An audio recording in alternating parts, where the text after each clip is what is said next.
Bump. Straighten the tie.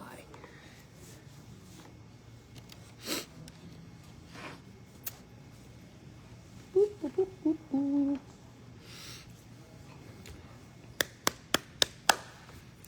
Why, hello. How are we doing? Yes, it's dungeon time. Dungeon time. Today is Tuesday. It is March 3rd. Can you believe that? Boy, time is just flying by. I'm meteorologist Chris Sowers. That is the one and only Sami Squires. And what we are going to do today... Should I pull up a chair? Yeah, pull up a chair. Let me move my suit jacket for you. We are going to answer all your questions for a few minutes, like 10 minutes or so, and then we'll get into the craziness with the forecast. So say hi to Sammy. Hello, everyone. Screwing in the picture here. Setting up shop. We just got off the air of WPTV News. Oh, you know what? This is what I'll do. There's a hanger. Kind of flimsy. Oh, there's one right Yeah, there. that's a good one. That's a good one. The flimsy ones always throw me off because they bend, and you know what I mean? And just, oh, now I'm tripping on things. Goodness. Okay.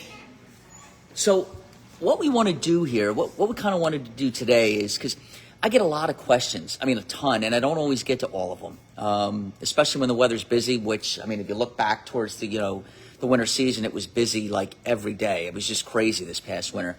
So what I figured was, all right, since there's no real, imminent weather, I guess, nothing crazy here in Florida or up there in the Philadelphia area, or actually anywhere on the East Coast, why don't we just take a few minutes, answer some questions that you might have. And these can be anything weather related, whatever's on your mind. Why does this cloud form? Why do we, what's a rogue wave? Whatever's on your mind. Maybe we take 5-10 minutes and we answer that, and then Hopefully we'll get into. we have all the answers. Yeah, so that's the thing, right? I have gotten myself into trouble doing these before because there are some times where someone will ask a question and I'm like, It's a good question. I don't know. That's a great question. So, I'm gonna let you guys have the stage there. Take center stage. Whatever's on your mind. If we don't have any questions, then we'll just get into the weather. But I figured some of you might have, and we'll see. I got some really neat. Although I got to tell you at this point, I was gonna say I'm gonna start out with some really neat pictures of that blizzard up there in Providence, Rhode Island, but I don't know if they really want to see snow anymore because they're sick of it. They're sick of it. The Philadelphia area, Sammy, just while we're waiting for everybody to get on here, the Philadelphia area had snow on the ground for like a month straight. And that just doesn't happen. Yeah. It just doesn't happen in South Jersey. It doesn't happen in the city. True. So, I mean, usually, like, for example, you get a snowstorm, maybe you get snow on the ground for 5 days, something like that. In worst cases, maybe you get, a 10-day stretch where it's on the ground. And then you either usually get a warm-up or you get rain or something and it's gone. Yeah. And then you wait for the next one. This was just unbelievable. Like, I'm going to say 75% of the country was above average this past winter. I mean, really warm. And then you get this little area in New England and all the way down into, Philadelphia and Baltimore and D.C., where it was it was one of the coldest winters in like 35 years or something there. So snow was on the ground forever. Hi, Chris, and your pretty coworker. Oh, that is Me? Sammy. Yes, that's you. Thanks. How you feeling, Lois? I feel good.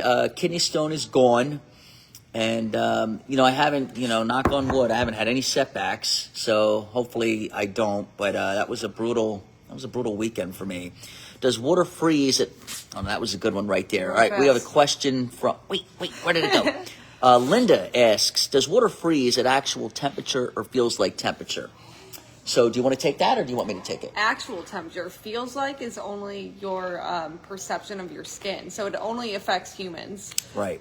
That's right. So, for example, if you saw me standing up there and I'm saying, all right, we got partly cloudy skies, temperature of the airport is 32 degrees or lower, then water will start freezing. But if I say the wind chill is 20 degrees or the wind chill is 32 degrees, that doesn't necessarily mean freezing. The actual air temperature has to be freezing or lower. 32, that's the magic number, 32. It's got to be 32 or lower, then you get, water freezing. But it's tricky. For example, ocean water. If memory serves me right, the salt water, you need 27 or lower. Does that sound because right? salt lowers. Correct. Yep. Correct. That's why people salt the roads, too. That's right. That's why Yeah. they salt the roads. Very good there, Sammy. Thank you. I believe the number in the ocean is 27 degrees. I think that rings a bell. But actual freshwater, the rain coming down and all that stuff, it's 32. We had In Lake Erie, I don't know if you knew this, Lake Erie got to, I think, 98% frozen this past winter. Yeah. And if it would have gotten to 100%, it would have been the first winter in, I think, 25 years, almost 30 years. Yeah. And Lake Erie, Lake Erie is the shallowest lake Yes. out of all of them. And that's the one that will typically, see the most ice coverage on them out of all of them. Lake Superior is the one that's the deepest that usually doesn't. But, a lot of times, even the worst winters up there, you only get like maybe, 75% of that lake freezing. And what was it this year again? It was something crazy. I think it was like 90 or 95% this past winter. So, it just kind of shows you how brutal it was up there. Kim says, we still have a bunch of snow in my yard in Downingtown. I see what I mean? I can't believe it's still on the ground. See, I'm curious too, when all the snow melts, are we going to get those flood warnings? It depends where it all You bring up a good point. Especially, and you know what? And just so you guys know, Sammy's familiar with the area too. She used to forecast in the Wilkes-Barre Scranton area. She worked at was it WBRE? BREYOU. BYE BRE. BREYOU. Yes. So that's one of the Wilkes-Barre Scranton areas. So she's familiar with all the smaller tributaries and, the hilly areas and how everything runs down. And one of the biggest problems is a lot of those tributaries are still frozen. So when you do get a nice warm up, or at least you still have some ice coverage on them, and, we're talking thick blocks, thick chunks of ice. And when you do start getting a nice warm up, which is coming, and the rain, it starts melting. And then as that ice starts flowing down, it tends to block areas, and now you get the flood behind wherever the ice jams. You get ice jam flooding. You're going to have to watch that over the next couple of weeks. That could be an issue. Let's see. Downingtown, PA. What's going on, Patty? Hello, Sammy and Chris. How is drought determined? How much rain is needed to eliminate this drought? Okay, so... There's a lot of factors. Yeah, there's a ton of factors, and that's a little more complicated, but... Basically, in short, you've got long-term and short-term drought. And a lot of, for example, let's just say, and I'm going to use Philadelphia for an example, just because I know a lot of you are from that area.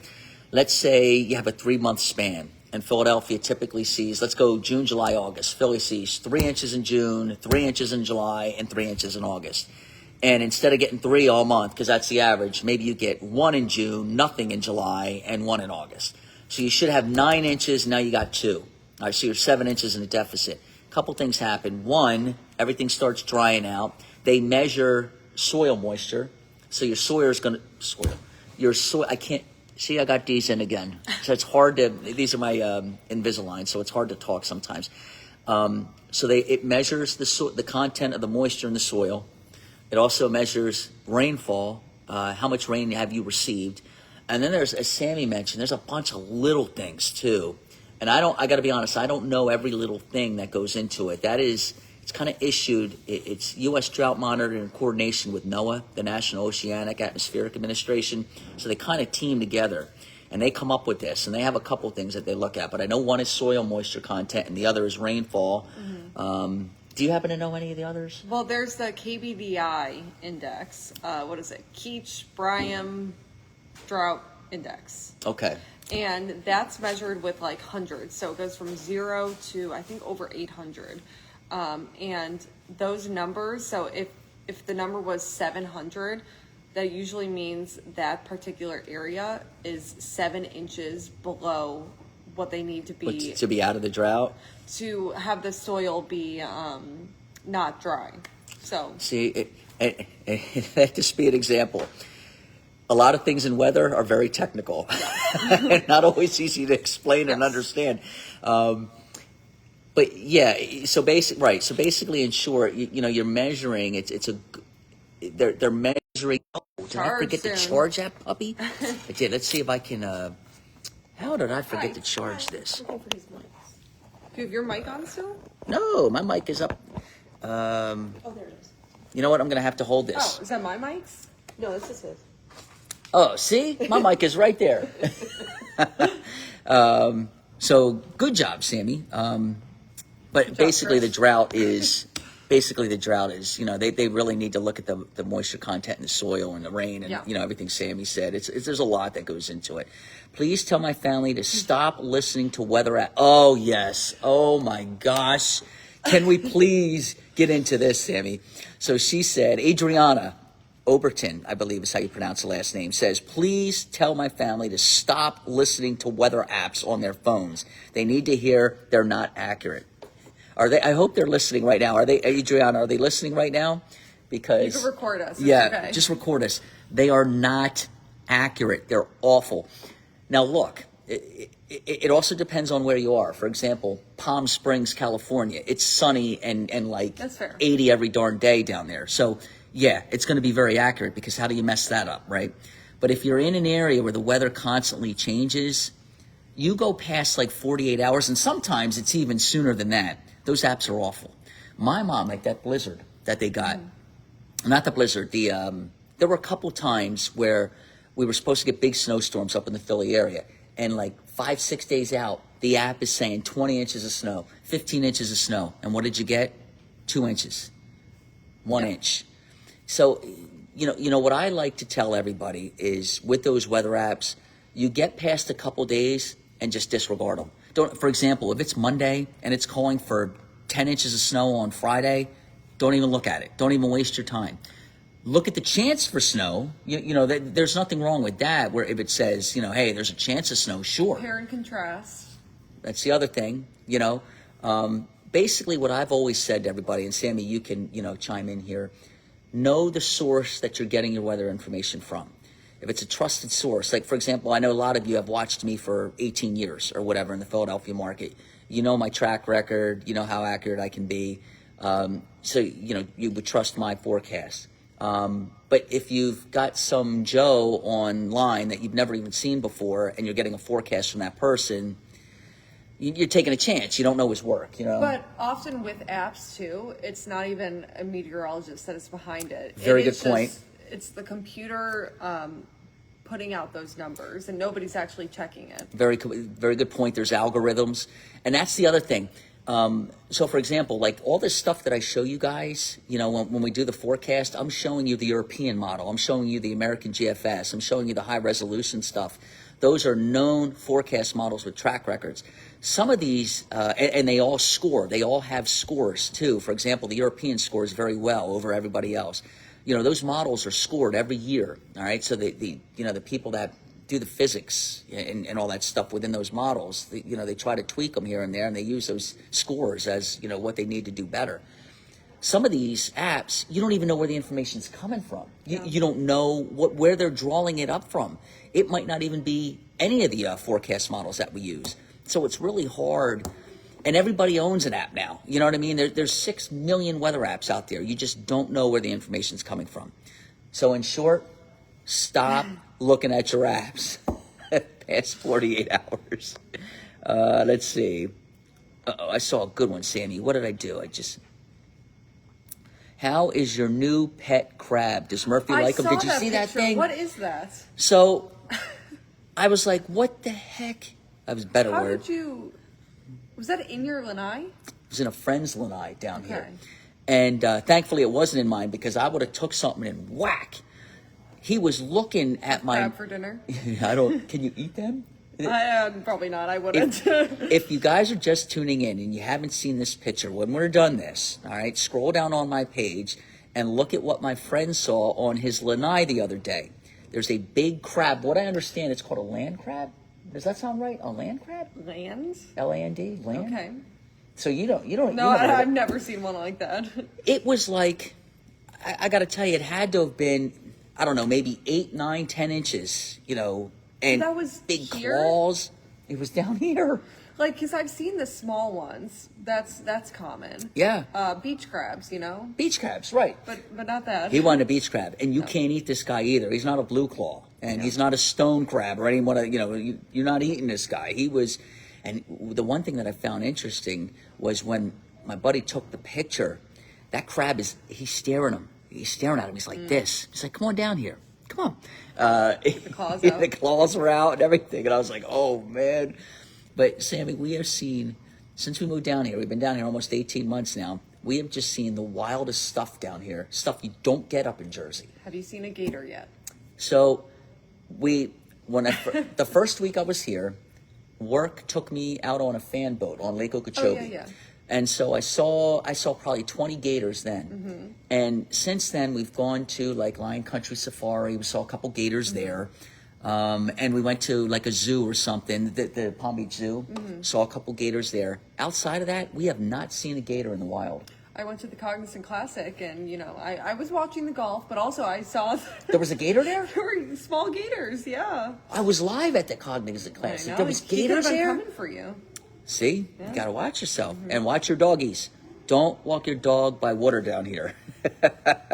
Let's see. Gloria says, hi, Chris. Hope you're feeling better. You look great. South Philly here. Gloria, how you doing? Thank you. I feel better. That kidney stone killed me. Oh, my gosh. Let's see. Let's do a couple more. Let's see. Yeah, see, here's another one. Jerry, saw the crab this morning. Land crab, Ugly. Yeah, land crab. Thanks, Sammy and Chris. Hi, Barb. Let's see. Why is the layers of the atmosphere measured in millibars and not just feet? I knew there was going to be one where I don't know the answer to. So it's called height, and is how like we've learned it in school, and it has to. Oh shoot, I don't even know how to answer this. I got to tell you, either. I'm not sure. I'm just going to say because millibars sounds a little more fancy.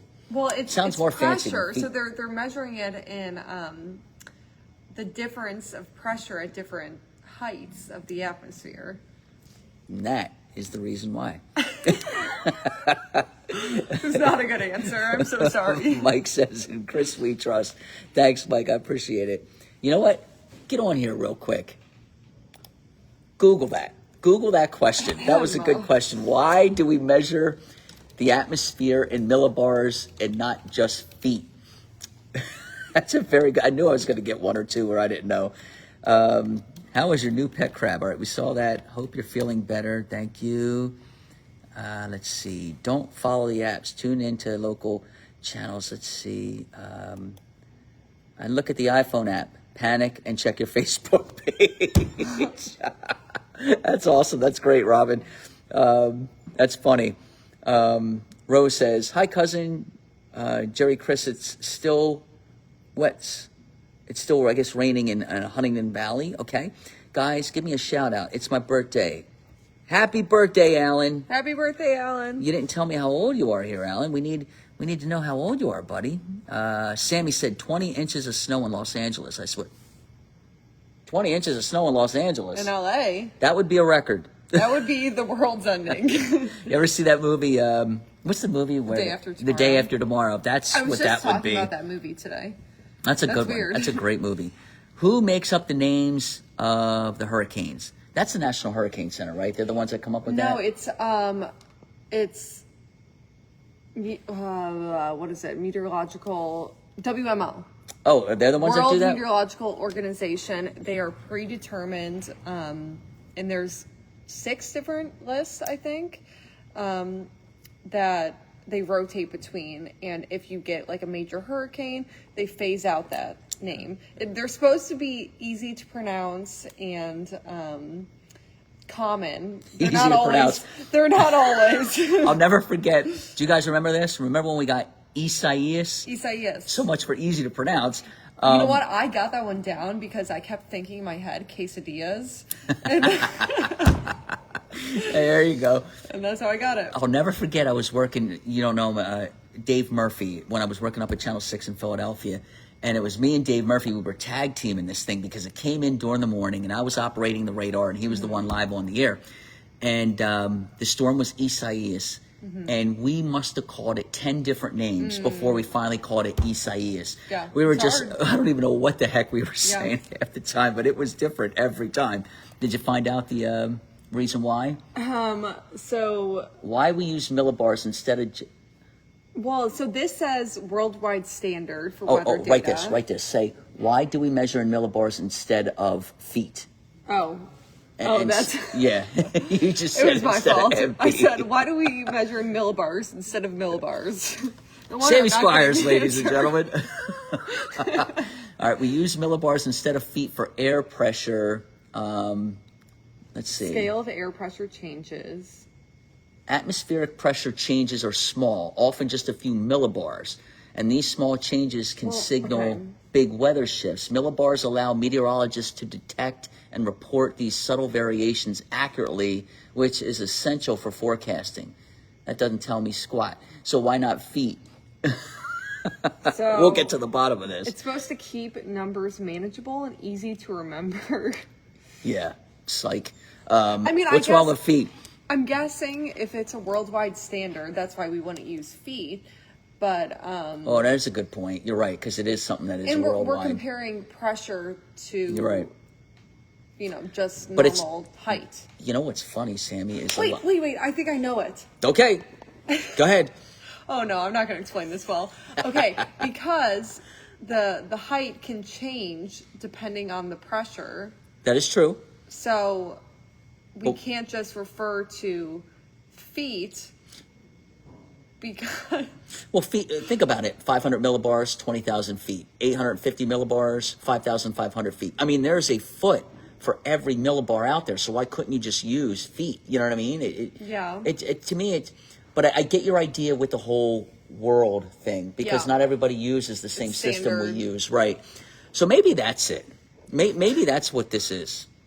You guys have got us. You stumped us. So we're going to do because it's a whole world thing for 500, Alex, and that's going to be our answer.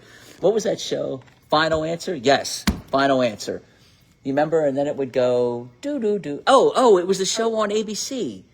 Regis Philbin used to before he passed. Who Wants to Be a Millionaire? That's what it is. Oh, Remember yeah, that? yeah, okay, And then okay. he'd go, final answer? Yes, final answer. Yes. Ding, ding, ding. I'm sorry, that is incorrect. I think it's correct. All right, let's see. We got any more? Why are we going to have such extreme temperature fluctuations in the week ahead? Love from Delaware. That's Christine. Okay, so I'll start. I'll let Sammy finish. We're moving into a transition time of year now. So basically what we just came out of was old man winter. All right, the sun angle was at its lowest point. There's a lot of nighttime. For example, you go above the Arctic and you don't even get any daylight for like 60 days or something like that. So the cold builds, the snow cover builds. It's, you're in the tundra, so to speak here. But when the sun angle starts climbing, as the Earth's, remember the Earth is tilted at 23.5 degrees. So remember, it's kind of, going like this around the sun and everything. So as we're starting to transition from winter to spring, the angle of the sun's getting stronger and stronger.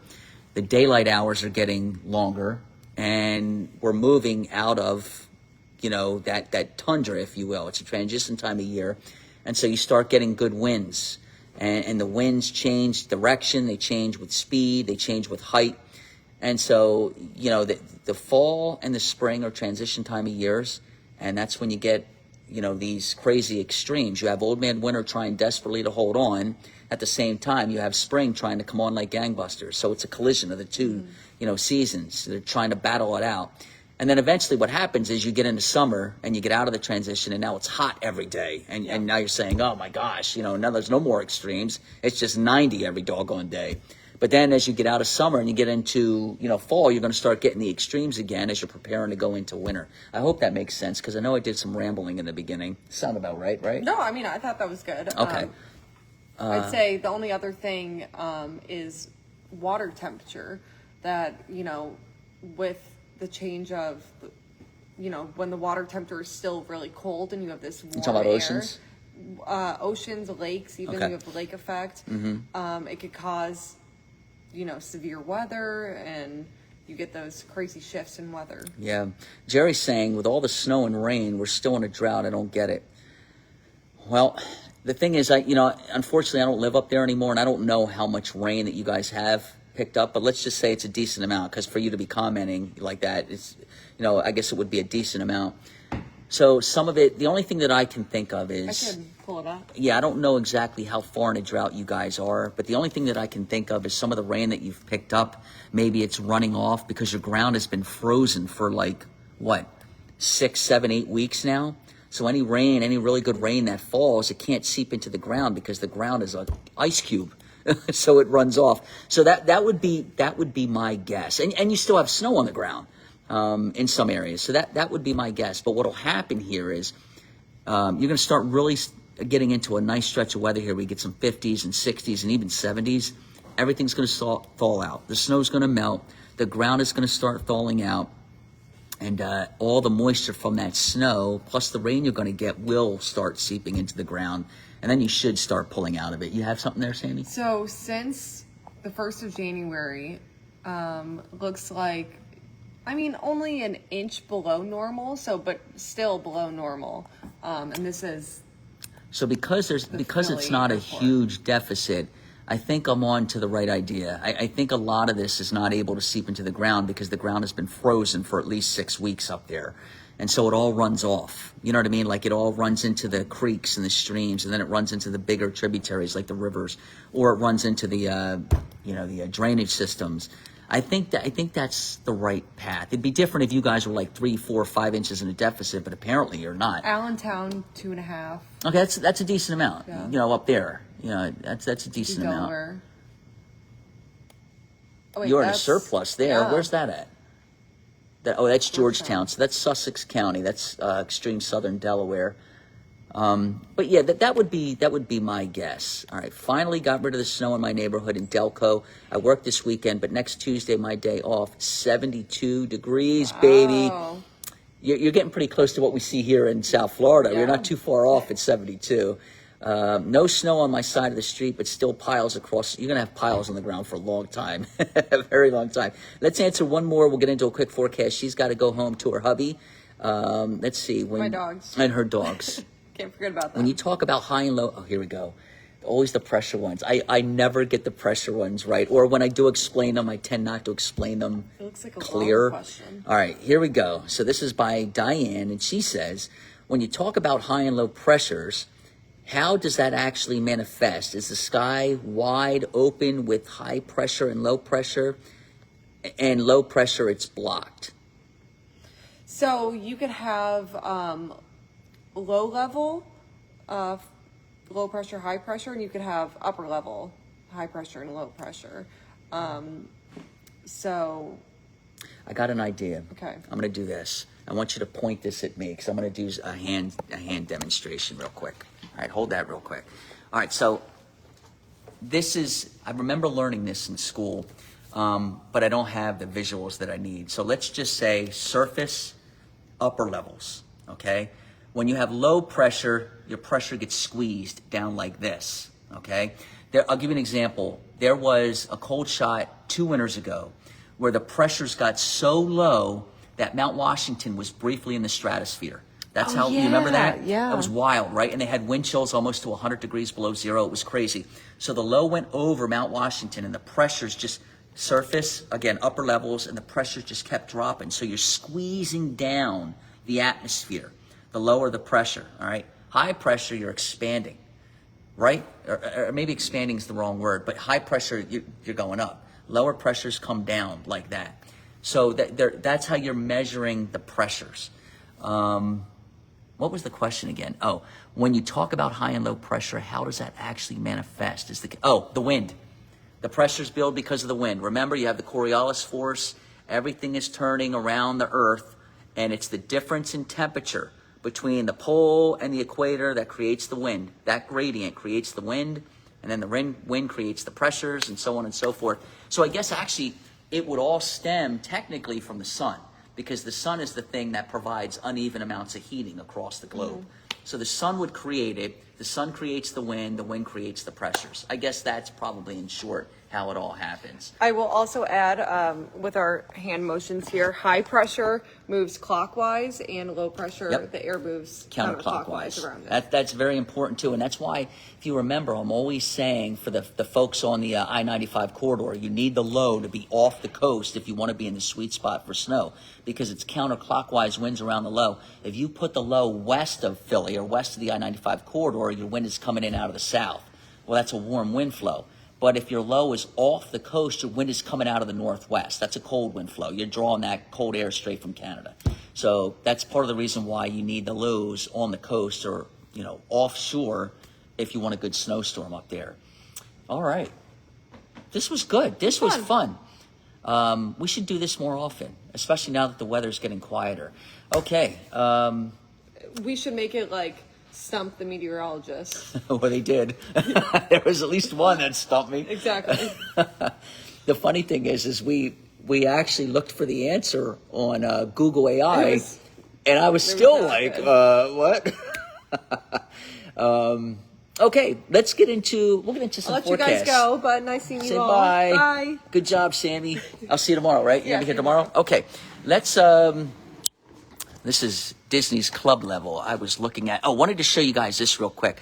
These are the really nice pictures here from Newport, Rhode Island. This is these pictures are from Greg D. I believe he's a forecaster in Tampa. He's Tampa, right? Yeah. Is he Scripps? Is he Scripps Station? We're Scripps Station down here in West Palm at NBC, WPTV, and he might be, but there he is. These are pictures from Greg D in Tampa, and he used to live back, I'm assuming because of what he put in this post, he used to live in the Newport, Rhode Island area, and look at the pictures he posted. I mean, these are every single one of these looks like it should be on a Christmas card. I mean, this is really, really neat.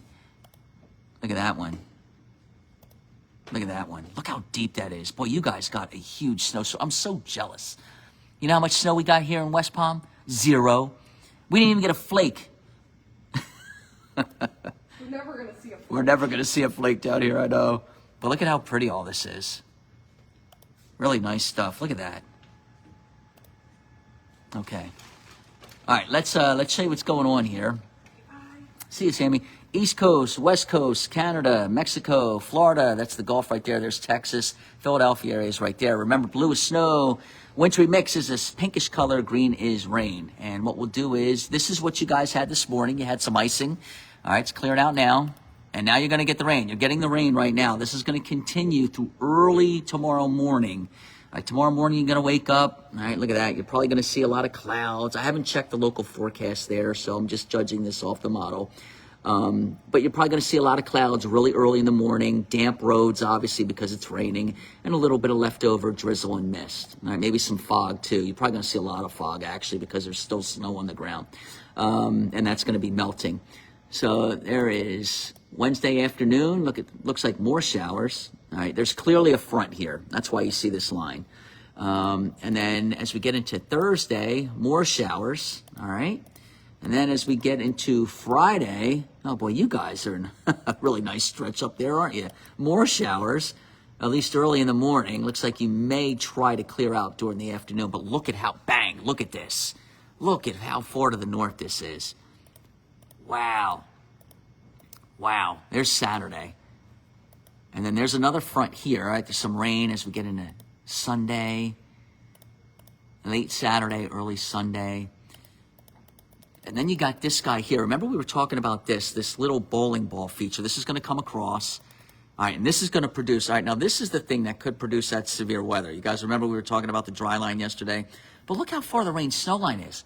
Holy smokes. This thing is up towards the Hudson Bay. That's a big front right there. All right, this is the 12th. All right, so we're in the 12th of March. Cold pocket of air behind it, but this is a big, big front. Lots of rain and thunderstorms on the eastern side of this. And it comes through. All right, and then you do cool down March 14th. All right, that is definitely cooler. Looks like some light snow showers for the Poconos in New England. All right, look at the rainfall totals that it's projecting for you guys. Now, this is going out to March 18th. It's got 4 inches. That is going to be a drought buster right there. All right, if you guys cash in on this, all right, and you get the amount of rain that this model is showing now through March 18th, there will be no more drought. All right, this is exactly what you guys need. You need some good soaking rains, and that's what the model is suggesting. Here's the U.S. Drought Monitor. All right, so here is a look at it. All right, it looks like you have D1, moderate drought conditions in the city. And then up here to the north, you have D2, so that's severe. And you do have this up here in Sussex County, northern Jersey, which is extreme. Okay, so yeah, you guys are in a little bit of a drought here. And again, I think the main reason for this is because the ground has been frozen for almost 2 solid months now. So every time it rains, the rain runs off. Not to mention, over the last 6 weeks, you really haven't had any rain because it's been so cold that whatever you get is snow. So the snow just sits on the ground. And there's not a, there wasn't a lot of moisture content to the snow prior to the blizzard.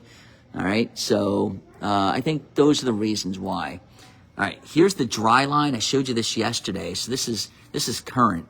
And on Friday, what you're going to see is you're going to wind up seeing this dry line push east, and you're going to see some severe weather break out here.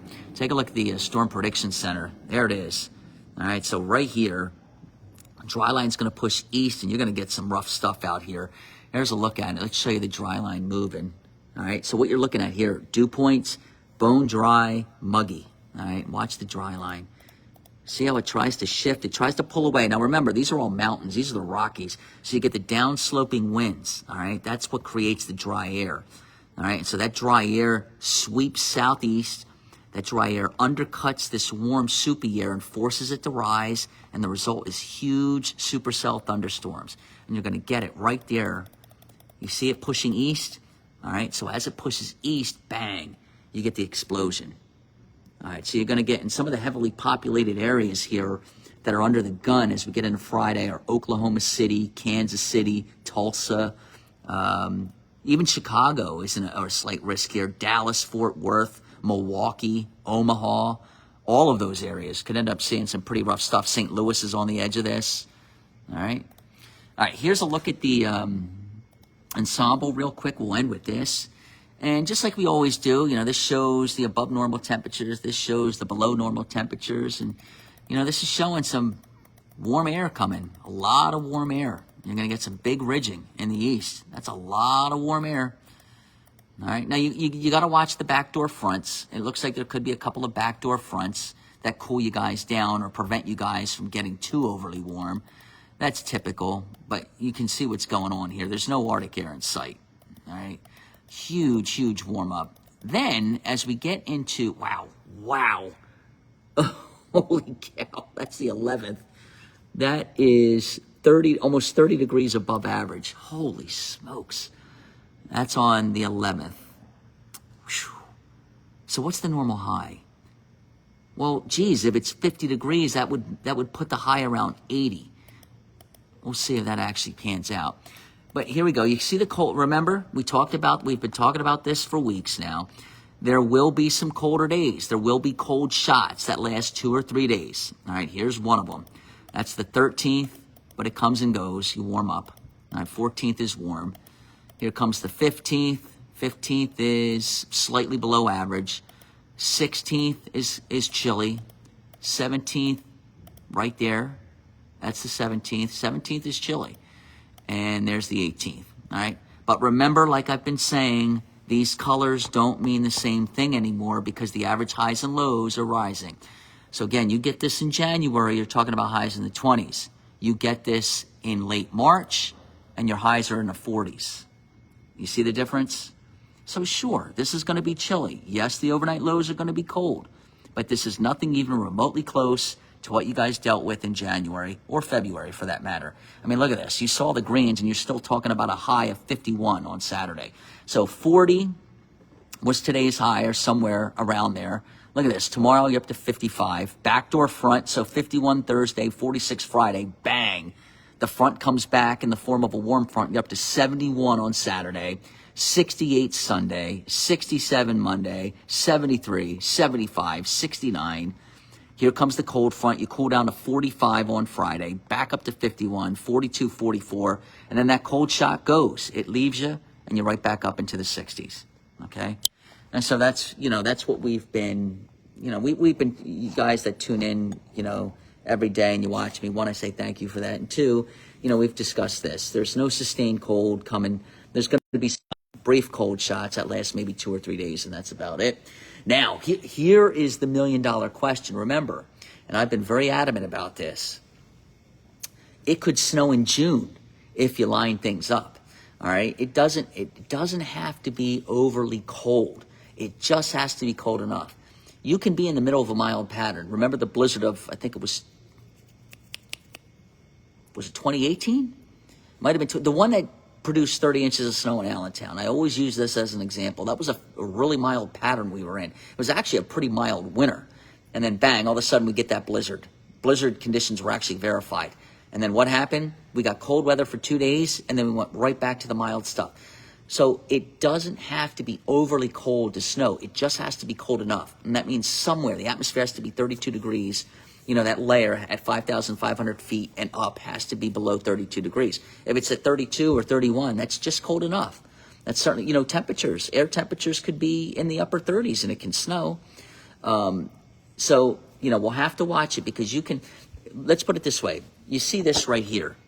So let me just give you an example. 45, 51, 42. Let's say on Sunday, March 15th, you have a high of 42 degrees. Well, look at the lows. You're dropping down into the 20s and 30s. If a storm comes in at night, you can get accumulating snow. Now, the next day it'll melt, but you can get accumulating snow if you time things out just right. So, you know, if you see, you know, we'll watch things closely, but, you know, if you see something that could drop a little bit of snow, you know, right around the turn to spring or something like that, it's not going to last long, okay, because you see what the temperatures are doing. But again, if it comes in at night, you time things out just right, yeah, you can still get snow. Okay, that's going to do it for me. It is 8:08. I thank you guys so much for staying with me. Hopefully you enjoyed the little segment Sammy and I did. Tomorrow we'll get back to, you know, the full scope of what's going on across the world, actually. I'm going to show you the MJO and some other things here that are going to play. The El Nino, La Nina, ENSO is what it's called, and you know, how that's going to play into our weather over the next few months. And we'll dissect that a little bit. All right, you guys take care. I'll see you tomorrow at 7:30. Good night.